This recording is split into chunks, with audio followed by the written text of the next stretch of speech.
నమస్తే. మన లిక్కర్ కవిత అరెస్ట్ అయింది. మీకు తెలుసా ఎన్ని ఫోన్లు మార్చిందో? ఈ సౌత్ గ్రూప్ అని చెప్పి ఒక గ్రూప్ సౌత్ ఇండియాలో, అంటే మన తెలంగాణలో, ఆంధ్రాలో కొంతమంది మాగంటి, మన ఆంధ్రాలో ఒంగోలు మాగంటి పర్సను, ఈమె, వీళ్ళందరూ ఇంకో కొంతమంది లిక్కర్ బిజినెస్ చేసేవాళ్ళు, పేరెంట్స్, వీళ్ళందరూ కలిసి సీక్రెట్ డీల్, లిక్కర్ లైసెన్స్లు ఎలా తీసుకోవాలి అని చెప్పని అన్ని ప్లాన్ చేసి 100 కోట్లు కేజ్రీవాల్ గవర్నమెంట్కి డబ్బులు పంపించింది. ఆ డబ్బులు యూజ్ చేసుకొని వాళ్ళు పంజాబ్లో గెలిచారు. తర్వాత వీళ్ళు డబ్బులు ఇచ్చారు కాబట్టి ఆ లైసెన్సులన్నీ, డిస్ట్రిబ్యూషన్ లైసెన్సులన్నీ ఢిల్లీలో వీళ్ళు తీసుకున్నారు. దాంట్లో కింగ్ పిన్ మనకు కవిత అని చెప్పని అంటున్నారు. సో ఈమె 17-18 ఐఫోన్లు ఎరగొట్టిందంట. మొత్తం ఈ గ్రూప్ అంతా కలిసి 180 ఐఫోన్లు ఎరగొట్టేశారంట. మాటికి మార్చేవాళ్ళు. సో ఫైనల్కి ఎట్టకేలకి అరెస్ట్ అయింది కవిత. నెక్స్ట్ సీఎం కేజ్రీవాలే అరెస్ట్. ఆల్రెడీ 2-3 మంత్రులు ఆల్రెడీ అరెస్ట్ అయ్యారు ఢిల్లీలో. అందులో ఒకడు అప్రూవర్గా కూడా మారాడు అరెస్ట్ అయిన కొంతమందిలో.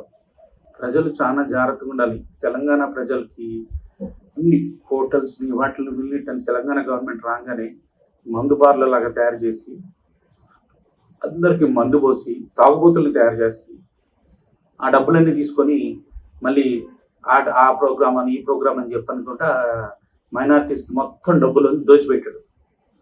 ఈ రజాకార్ గవర్నమెంట్ తీసుకొచ్చింది ఈ కేసీఆర్. కాంగ్రెస్ ఏమో నిజాం పరిపాలన, వీళ్ళేమో రజాకార్ పరిపాలన కేసీఆర్. అందుకనే ఈసారి కాంగ్రెస్ కేసినా పర్లేదని చెప్పి ఈ రజాకార్లు నోటిచ్చారు. హిందువులు చాలామంది, బీజేపీ సపోర్ట్ చాలామంది కాంగ్రెస్ కేసారు. లేకపోతే 25 సీట్లు రావాల్సింది బీజేపీ. 25 సీట్స్ నుంచి 8 సీట్లకు పడిపోయింది. గెలుస్తామనుకున్న ప్రతి ఒక్క బిగ్ షాట్ను వాడు ఓడిపోయారు.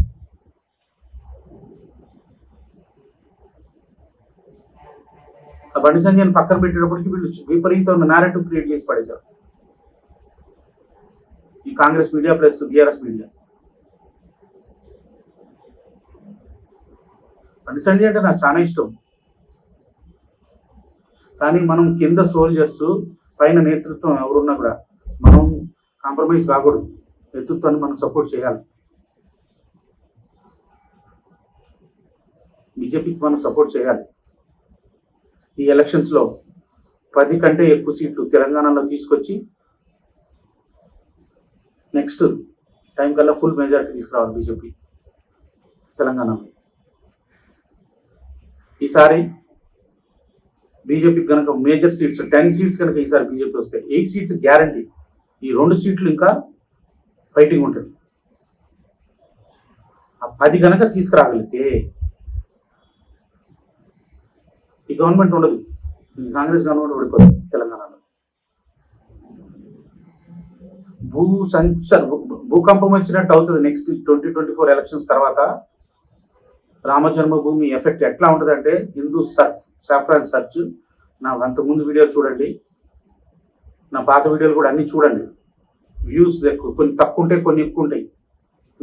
ప్రతి ఒక్కటి చూడండి. ప్రతి ఒక్క దాంట్లో ఎంతో చరిత్రని, మన గ్రంథాల్లో ఉన్న నాలెడ్జ్ని, చరిత్రని, మన కరెంట్ జర్నీ సిచ్యువేషన్కి, కరెంట్ పొలిటీషియన్స్ బిహేవియర్ ఎందుకు ఇట్లా ఉంది అన్నీ కనెక్ట్ చేస్తూ చెప్తాను.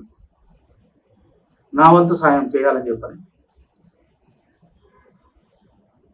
నా వంతు మన హిందువులకి జాగృతం చేయాలనే సంకల్పంతో ఈ యజ్ఞం లాగా నేను చేస్తా ఉన్నా. మీరు ఈ వీడియోస్ని షేర్ చేయండి ప్లీజ్. కవిత స్పెషల్ ఫ్లైట్లో డబ్బులు తీసుకెళ్ళి ఇచ్చినట్టు కేజ్రీవాల్కి. ఏమి మోడీ గురించి ఎట్లాంటి మాటలు మాట్లాడుతుంది ఈ కవిత? ఒక ఆడదై ఉండి లిక్కర్ బిజినెస్ చేస్తుంది. ఇక్కడ తెలంగాణలో కాకుండా అక్కడ కూడా చేస్తుందా? సిగ్గు సర ఉండద్దు. మన ముక్కులన్నీ కోసేసింది. మళ్ళీ స్కామ్ దాంట్లో బతుకమ్మ లీడర్ అంట.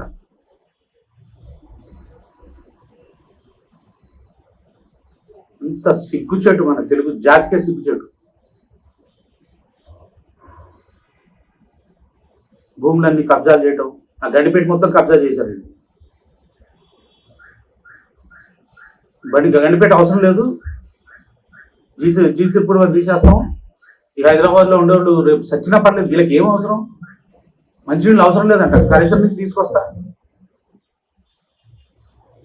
అని చెప్పి అక్కడ గండిపేట చుట్టూ అంతా కంచేసేసి అక్కడ చుట్టుపక్కల నీళ్లు తగ్గిన తర్వాత రైతులు పండించుకుంటూ ఉంటారు. వాటిలన్నింటినీ వాళ్ళని పంట పండించుకోకుండా అడ్డుకొడుతుంటే అక్కడ చుట్టుపక్కల విలేజెస్ అందరూ చాలా కోపంగా ఉన్నారు కేటీఆర్ మీద. అన్ని ల్యాండ్లన్నీ కబ్జా చేశారని చెప్పి అంటున్నారు. నేను విన్నా, ఆ విలేజెస్ చెప్తుంటే విన్నాను నేను డైరెక్ట్గా. సో మీరు ఈ సెక్యులర్ పార్టీలు మనవి కావు, ఈ సెక్యులర్ పార్టీలకి ఓటు వేయకండి. ఏ సెక్యులర్ పార్టీ అయినా సరే చాలా చాలా డేంజరస్ వీళ్ళు. అందరూ బీజేపీకి ఓటు వేయండి. ఈసారి కవితను అరెస్ట్ చేసినందుకు అందరూ పూజలు చేయండి. ఇవాళ ఇంట్లో దేవుడికి దీపం పెట్టండి. జై హింద్.